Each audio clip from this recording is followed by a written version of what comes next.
Jyothikumar Chamakkala CPM സംസ്ഥാന സെക്രട്ടേറിയറ്റിന്റെ വാർത്താക്കുറിപ്പ് അങ്ങ് വായിച്ചിട്ടുണ്ടാകുമല്ലോ. അങ്ങേക്ക് വിശ്വസിക്കാൻ കഴിയുമോ?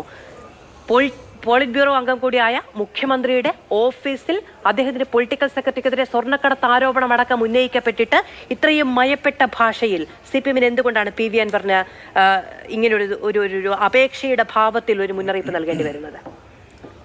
അതിവിടെ കാര്യങ്ങൾ വ്യക്തമാണല്ലോ. ഞാനിവിടെ CPM പ്രതിനിധി ശ്രീ വസീഫ് പറഞ്ഞു നിർത്തിയിടത്തുനിന്ന് തുടങ്ങാം. അദ്ദേഹം പറഞ്ഞു നിർത്തിയത് ആർക്കെതിരെയും ആരോപണം ഉന്നയിച്ചാൽ ആ ആരോപണത്തെ സംബന്ധിച്ച് അന്വേഷിച്ച് കുറ്റക്കാരാണെന്ന് കണ്ടെത്തിയാൽ അവർക്കെതിരെ അത് ആരായാലും നടപടി ഉണ്ടാകും എന്നാണ് വസീഫ് പറഞ്ഞത്. അവിടെ വരെ ശരിയാണ്. അതിൻ്റെ കൂടെ ചില കാര്യങ്ങൾ കൂടി കൂട്ടിച്ചേർക്കണം. എക്സെപ്റ്റ് ADGP, P ശശി തുടങ്ങിയവർ. അപ്പോൾ ADGPക്കും P ശശിക്കുമെതിരായി എന്ത് ആരോപണം വന്നാലും എന്ത് അന്വേഷണം വന്നാലും അന്വേഷിക്കാനേ പോകുന്നില്ല. ഒരു അന്വേഷണവും P ശശിക്കെതിരെ ഇല്ല എന്ന് ഇന്നലെ അസന്ദിഗ്ധമായി മുഖ്യമന്ത്രി പറഞ്ഞു. നമ്മളെല്ലാം കേട്ടതാണ്. മുഖ്യമന്ത്രി ചിരിച്ചും കളിച്ചുമൊക്കെ മാധ്യമപ്രവർത്തകരോട് പതിവില്ലാത്ത രീതിയിൽ ലോഹ്യത്തിലാണ് ഇന്നലെ പത്രസമ്മേളനം നടത്തിയത്. പക്ഷേ P ശശിക്കെതിരായിട്ടുള്ള ചോദ്യം വന്നപ്പോൾ, P ശശിക്ക് അനുകൂലമായ അദ്ദേഹത്തിൻ്റെ മറുപടി വന്നപ്പോൾ അദ്ദേഹം പഴയ പിണറായി വിജയനാകുന്നത് നമ്മൾ കണ്ടു. അദ്ദേഹം ഒരു അർത്ഥശങ്കയ്ക്കും ഇടയില്ലാത്ത വിധം വളരെ ക്രിസ്റ്റൽ ക്ലിയറായി പറഞ്ഞു, P ശശിയുമായി ബന്ധപ്പെട്ട ആരോപണങ്ങൾക്ക് ഒരടിസ്ഥാനവുമില്ല. CPM സംസ്ഥാന കമ്മിറ്റി അംഗമാണ് P ശശി. P ശശിയെ പാർട്ടി നിയോഗിച്ചതാണ് മുഖ്യമന്ത്രിയുടെ ഓഫീസിലേക്ക്. അദ്ദേഹത്തിൻ്റെ പ്രവർത്തനം മാതൃകാപരമാണ്. അദ്ദേഹത്തിനെതിരെയുള്ള ഒരു നടപടിയും അദ്ദേഹത്തിനെതിരെ സ്വീകരിക്കാൻ പാർട്ടി ഉദ്ദേശിക്കുന്നില്ല എന്ന് വളരെ കൃത്യമായി പറഞ്ഞത് നമ്മളെല്ലാവരും കേട്ടതാണ്. എല്ലാ ചാനലുകളും ലൈവായിട്ട് റിപ്പോർട്ട് ചെയ്തു. ഇന്നത്തെ എല്ലാ പത്രമാധ്യമങ്ങളും അതിനെ സംബന്ധിച്ച് പറഞ്ഞിട്ടുമുണ്ട്. അപ്പോൾ P ശശിയെ സംബന്ധിച്ച് നമ്മൾ മനസ്സിലാക്കേണ്ട ഒരു കാര്യം, ഇവിടെ PV അൻവർ തുടക്കത്തിൽ നമുക്കറിയാവുന്നതുപോലെ മലപ്പുറം SP-ക്കെതിരായി അദ്ദേഹം കൂടി പങ്കെടുത്ത പോലീസ് അസോസിയേഷൻ്റെ ജില്ലാ സമ്മേളനത്തിലൊരു പ്രതികരണം നടത്തി. തുടർന്ന് തൊട്ടടുത്ത ദിവസം അദ്ദേഹത്തിൻ്റെ ക്യാമ്പ് ഓഫീസിലേക്ക് പോവുകയോ അവിടെ തടയുകയൊക്കെ ചെയ്തു. അതിനടുത്ത ദിവസം റോഡിൽ വന്ന് കുത്തിയിരിക്കുന്നത് നമ്മൾ കണ്ടു. അപ്പോൾ ആദ്യം മലപ്പുറം SP-ക്കെതിരെ തുടങ്ങി, പിന്നീട് മലപ്പുറം മുൻ SP പത്തനംതിട്ട SP-ക്കെതിരെ പറഞ്ഞു, അതിനുശേഷം ADGPക്കെതിരെ പറഞ്ഞു, പിന്നീട് P ശശിയിലേക്ക് എത്തി. അടുത്തത് സ്വാഭാവികമായും P ശശി കഴിഞ്ഞാൽ മുഖ്യമന്ത്രിയാകും എന്നുള്ള കാര്യത്തിൽ നമുക്ക് തർക്കമില്ലല്ലോ. അപ്പോൾ പടിപടിയായി അദ്ദേഹത്തിൻ്റെ ആരോപണം അതിൻ്റെ മൂർച്ചയും കൂട്ടിക്കൊണ്ടുവരികയായിരുന്നു. ആ ആരോപണങ്ങളെല്ലാം ഒന്നിനൊന്ന് രാജ്യദ്രോഹ കുറ്റം ഉൾപ്പെടെ, കൊലപാതകം ഉൾപ്പെടെയുള്ള ആരോപണങ്ങൾ, ഫോൺ ചോർത്തൽ ഉൾപ്പെടെയുള്ള വിഷയങ്ങളാണ് അദ്ദേഹം ഉന്നയിച്ചിട്ടുള്ളത്. അത് നമുക്കറിയാം. അവിടെ അദ്ദേഹം പിന്നീട് മുഖ്യമന്ത്രിയെ കാണാൻ പോയി. മുഖ്യമന്ത്രിക്ക് അദ്ദേഹം പരാതി കൊടുത്തു. മാധ്യമങ്ങളൊക്കെ റിപ്പോർട്ട് ചെയ്തത് 40 മിനിറ്റോളം അദ്ദേഹം അവിടെ ചെലവഴിച്ചു. അവർ തമ്മിൽ കൂടിക്കാഴ്ച നടത്തിയതാണ്. പക്ഷേ മുഖ്യമന്ത്രി ഇന്നലെ അസന്ദിഗ്ധമായി പറഞ്ഞു, ഞങ്ങൾ തമ്മിൽ 5 മിനിറ്റേ സംസാരിച്ചിട്ടുള്ളൂ, കൂടുതലൊന്നും സംസാരിക്കാനൊന്നും ഉണ്ടായിരുന്നില്ല. പരാതി തന്നു, ഞാൻ അന്വേഷിക്കാമെന്ന് പറഞ്ഞ് വിട്ടു, ഞാൻ നോക്കാമെന്ന് പറഞ്ഞ് വിട്ടു എന്നാണ് മുഖ്യമന്ത്രി പറഞ്ഞിട്ടുള്ളത്. അത് നമുക്ക് വിശ്വാസത്തിലെടുക്കാം. പക്ഷേ അതിനുശേഷം മുഖ്യമന്ത്രിയെ കണ്ടതിന് ശേഷവും മാധ്യമങ്ങളൊക്കെ റിപ്പോർട്ട് ചെയ്തു അൻവർ കീഴടങ്ങിയെന്ന്. തൊട്ടടുത്ത ദിവസം അൻവർ വീണ്ടും അസ്വസ്ഥനായി, ഞാൻ ഒരു കീഴടങ്ങലിനുമില്ല, ഞാൻ പ്രതികരിക്കുമെന്നൊക്കെ പറഞ്ഞുകൊണ്ട് അദ്ദേഹം വീണ്ടും പരാതിയുമായി സംസ്ഥാന സെക്രട്ടറിയെ കണ്ടു.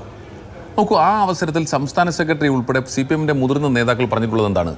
PV അൻവറിൻ്റെ ആരോപണങ്ങൾ ഗൗരവമുള്ളതാണ്, അല്ലേ? നമ്മളെല്ലാവരും റിപ്പോർട്ട് ചെയ്ത് നമ്മൾ കണ്ടതാ. CPM സംസ്ഥാന സെക്രട്ടറി ഉൾപ്പെടെ പരസ്യമായി പറഞ്ഞതാണ്, PV അൻവറിൻ്റെ ആരോപണങ്ങൾ ഗൗരവമുള്ളതാണ്.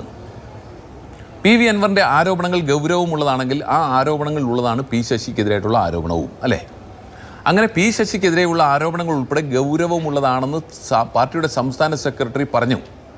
ആ പറഞ്ഞതിന് ശേഷം വസീഫ് ഉൾപ്പെടെയുള്ള മുഴുവൻ ദൃശ്യമാധ്യമങ്ങളിൽ വരുന്ന CPM ഔദ്യോഗിക പാനലിസ്റ്റുകൾ ആരും പിന്നീട് ചർച്ചയ്ക്ക് വരാതായി. ഇന്നലെ മുഖ്യമന്ത്രി ഇതുമായി ബന്ധപ്പെട്ട അദ്ദേഹത്തിൻ്റെ പത്രസമ്മേളനം നടത്തി. CPM സംസ്ഥാന സെക്രട്ടറി പറഞ്ഞതിന് നേരെ ഘടകവിരുദ്ധമായിട്ടാണ് മുഖ്യമന്ത്രി പറഞ്ഞിട്ടുള്ളത്. ഈ ആരോപണങ്ങളിലൊന്നും ഒരു കാര്യവുമില്ല, P ശശിക്കെതിരായിട്ടുള്ള ആരോപണത്തിൽ ഒരു കാര്യവുമില്ല, അതൊന്നും മുഖവിലേക്ക് എടുക്കുന്നില്ല. അദ്ദേഹം സ്തുത്യർഹമായ സേവനമാണ് കാഴ്ചവെച്ചുകൊണ്ടിരിക്കുന്നത്. അദ്ദേഹത്തിൻ്റെ സേവനത്തിൽ ഞാൻ സംതൃപ്തനാണ്, ഒരു നടപടിയും ഉദ്ദേശിക്കുന്നില്ല എന്ന് പറഞ്ഞു വെച്ചു. പിന്നീടോ ADGPക്കെതിരായിട്ടാണ് അദ്ദേഹത്തിൻ്റെ മറ്റൊരു ആരോപണം. ADGPക്കെതിരായിട്ടുള്ള ആരോപണത്തെ സംബന്ധിച്ച് മുഖ്യമന്ത്രി പറഞ്ഞത്, അന്വേഷിച്ച് കണ്ടെത്താം, അന്വേഷണ റിപ്പോർട്ട് വരട്ടെ, അന്വേഷണ റിപ്പോർട്ടില്ലാതെ ഒരു നടപടിയും സ്വീകരിക്കില്ല എന്നാണ് മുഖ്യമന്ത്രി പറഞ്ഞത്. അവിടെ ഞങ്ങൾ തീർച്ചയായിട്ടും ചോദിച്ചുകൊണ്ടിരിക്കുന്ന ഒരു കാര്യമുണ്ട്. ഈ RSSൻ്റെ നേതാക്കന്മാരെ കണ്ടതുമായി ബന്ധപ്പെട്ട കാര്യത്തിൽ എന്ത് അന്വേഷണമാണ് വേണ്ടത്? RSS നേതാക്കന്മാരെ കണ്ടതുമായി ബന്ധപ്പെട്ട് ഇടതുപക്ഷ സർക്കാർ ഭരിക്കുമ്പോൾ അവിടുത്തെ ADGP, ക്രമസമാധാന ചുമതലയുള്ള ADGP, RSS നേതാക്കന്മാരെ കണ്ടതുമായി ബന്ധപ്പെട്ട രാഷ്ട്രീയ തീരുമാനമാണ് ഇടതുപക്ഷ സർക്കാരിൽ ഞങ്ങൾ പ്രതീക്ഷിക്കുന്നത്. അതിനെ സംബന്ധിച്ച് അന്വേഷണമുള്ള ആവശ്യം, തീരുമാനമാണ് ആവശ്യം. അല്ല, പക്ഷെ മുഖ്യമന്ത്രിക്ക് അതിലൊരു കൃത്യമായ ധാരണയുണ്ട്. അത് എനിക്ക് വേണ്ടിയിട്ടല്ല എന്ന് മുഖ്യമന്ത്രി പറയുന്നുണ്ട്. മാത്രമല്ല, അത് അങ്ങനെ പറയാൻ പ്രതിപക്ഷ നേതാവ് പറയാൻ കാരണം അത്തരത്തിലൊരു ചരിത്രം പ്രതിപക്ഷത്തിന് അവകാശപ്പെടാനുള്ളതാണ് എന്ന് ജയറാം പടിക്കലിന്റെ ആത്മകഥ അടക്കം ഉന്നയിച്ചുകൊണ്ട് അദ്ദേഹം തിരിച്ച് നിങ്ങളെ ആക്രമിക്കുന്നു. അദ്ദേഹം 1977 കൂത്തുപറമ്പിൽ നിന്ന് മത്സരിച്ചത് ആരുടെയൊക്കെ പിന്തുണയോടെയാണെന്നുള്ള കാര്യം അദ്ദേഹം മറന്നുപോയി ആ സന്ദർഭത്തിൽ.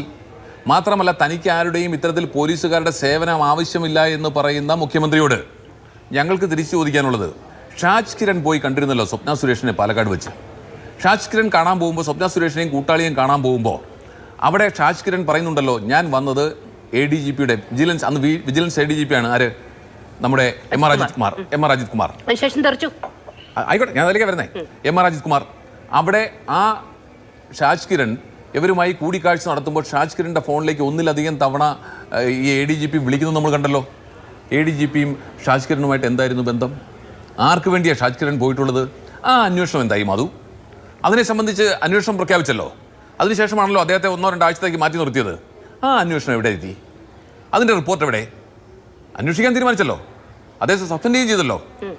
അതിനെക്കുറിച്ച് കേരളീയ സമൂഹത്തിന് അറിയണ്ടേ? അവിടെ ആർക്ക് വേണ്ടിയാണ് പോയത്? അവിടെ പോയിട്ടുള്ളത് മുഖ്യമന്ത്രിക്കും മുഖ്യമന്ത്രിയുടെ കുടുംബത്തിനും വേണ്ടിയാണ്, അല്ലേ? അവിടെ പരാതി പറഞ്ഞുകൊണ്ടിരുന്നത് സ്വപ്ന സുരേഷ് പറഞ്ഞുകൊണ്ടിരുന്നത് ഞാൻ പറഞ്ഞു തരട്ടെ. അപ്പോൾ അങ്ങനെ മുഖ്യമന്ത്രിയുടെ കുടുംബത്തിനെതിരായി വന്ന പരാതിയിൽ മുഖ്യമന്ത്രിയുടെ നിർദ്ദേശാനുസരണമാണ് ADGP അന്ന് പോയതെന്ന് നമുക്കറിയാം.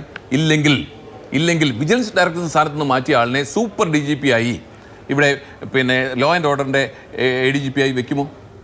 അപ്പോൾ അദ്ദേഹത്തിന് ആ നടപടിയിലൂടെ, ആ ഓപ്പറേഷനിലൂടെ അദ്ദേഹത്തിന് മേൽ മുഖ്യമന്ത്രിക്കുണ്ടായിരുന്ന വിശ്വാസം കൂടിയിട്ടേ ഉള്ളൂ. അപ്പോൾ മുഖ്യമന്ത്രി പിന്നെ എങ്ങനെ പറയാൻ കഴിയുന്നത് താൻ ആരുടെയും സഹായം സ്വീകരിച്ചിട്ടില്ല, പിന്നെ ഇത്തരത്തിലുള്ള ഓപ്പറേഷൻസ് താൻ ഉപയോഗിച്ചിട്ടില്ല എന്ന്? പച്ചക്കള്ളമല്ലേ? ഇല്ലെങ്കിൽ അതിന്റെ റിപ്പോർട്ട് എവിടെ? അന്വേഷണ റിപ്പോർട്ട്. അപ്പോൾ ആ രീതിയിൽ മുഖ്യമന്ത്രിയെ സംബന്ധിച്ച് ഇവരുടെയൊക്കെ സംരക്ഷണം, അവസാനിപ്പിച്ചോട്ടെ. ആ സംരക്ഷണം ADGPക്കും മാത്രമല്ല, P. ശശിയിൽ മാത്രമല്ല, ആ സംരക്ഷണം PV അൻവറിൽ നിന്നും കൂടി ഉണ്ടായാലേ മുഖ്യമന്ത്രിക്ക് നിലനിൽക്കുള്ളൂ.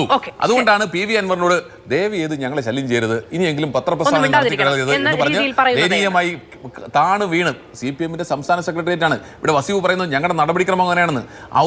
നോക്കൂ, ഞാൻ പറഞ്ഞ അവസാനിപ്പിക്കാം, സമയം തന്നില്ല, കുഴപ്പമില്ല. ഇവിടെ ആശയപരമായ വ്യത്യാസത്തിന്റെ പുറത്ത് TP ചന്ദ്രശേഖരൻ എന്ന് പറയുന്ന ചെറുപ്പക്കാരൻ ഈ പാർട്ടി വിട്ടുപോയതിന്റെ പേരിൽ അദ്ദേഹത്തെ വെട്ടിക്കൊലപ്പെടുത്തിയ പാർട്ടിയാണ് പറയുന്നത്, ഞങ്ങൾ PV അൻവറിനോട് റിക്വസ്റ്റ് ചെയ്യുകയാണ്, താണ് വീണ് അപേക്ഷിക്കുകയാണ്, ഇനി മേലാൽ ഞങ്ങൾക്കെതിരായി പത്രസമ്മേളനം നടത്തരുത് എന്ന് പറയുന്ന ഗതികേടിലേക്ക് CPM പോയെങ്കിൽ പിന്നെ ആരെയാ കുറ്റപ്പെടുത്തുന്നത്?